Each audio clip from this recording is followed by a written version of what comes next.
Xin chào cả nhà, hôm nay bếp cô Hoa Tân Bình Mama Hoa Kitchen sẽ giới thiệu đến các bạn món salad Nga hay còn gọi là salad rau củ.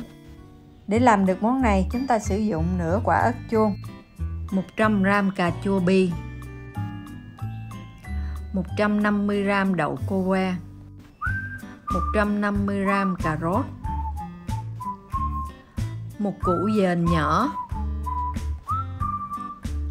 một trái bắp Mỹ luộc hoặc chưa luộc, một nắm ngò rí, một hộp đậu Hòa Lan, một tiếp mayonnaise nhỏ,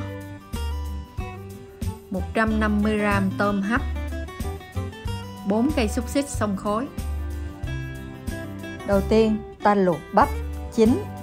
Bắp sau khi luộc xong để nguội, cắt lấy hạt bỏ cùi.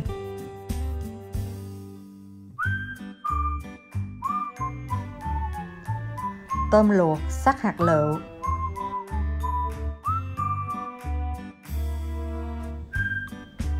Xúc xích sắc khoanh hoặc là sắc hạt lựu.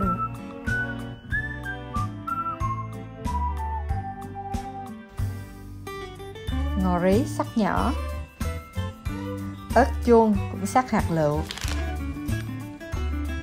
Cà rốt gọt vỏ, rửa sạch sắc miếng dày khoảng 5 ly và sắc sợi lại, sau đó chúng ta sắc hạt lựu to. Củ dền cũng sắc miếng dày 5 ly rồi sắc sợi và cũng sắc hạt lựu to như cà rốt.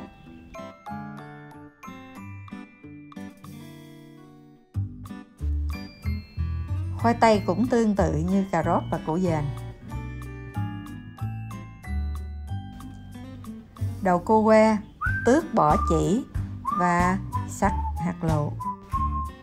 Sau đó bắt một nồi nước sôi, cho một nửa muỗng muối và cho cà rốt, khoai tây, đậu cô ve vào luộc, chừa lại củ dền nha các bạn.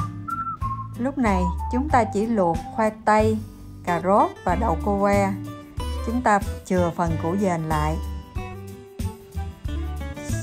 Sau khi luộc độ 5 phút thì hỗn hợp khoai tây, cà rốt và đậu cô que chín, chúng ta vớt và cho vào nước lạnh để giữ màu. Tiếp tục chúng ta cho củ dền vào luộc. Củ dền phải luộc sao và luộc riêng. Nếu luộc chung, củ dền sẽ ra màu lem vào các sản phẩm kia không đẹp. Sau khi ngâm nước lạnh rồi, ta lấy rây lọc để lấy lại rau củ cho ráo nước. Củ dền sau khi luộc 5 phút, củ dền chín vớt ra, không cần ngâm nước. Đây là tôm sắc hạt lựu và hỗn hợp rau củ đã luộc chín và để ráo nước.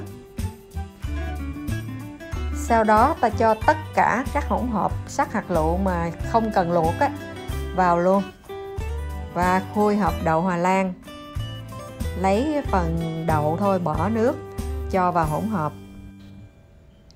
Giờ thì chúng ta cho vào hỗn hợp 1 muỗng cà phê muối, 1 muỗng cà phê tiêu và 3 muỗng mayonnaise.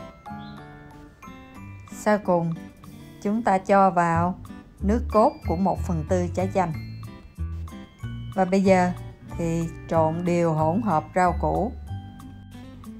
Cả nhà thấy hấp dẫn không nào? Đây là món ăn rau củ mà chúng ta có thể cho trẻ con ăn một cách dễ dàng. Sau cùng cho salad ra dĩa và điểm lên một ít tương ớt hoặc tương cà nếu gia đình không ăn cay. Xin cảm ơn các bạn đã theo dõi và ủng hộ kênh. Xin chào và hẹn gặp lại các bạn ở clip sau.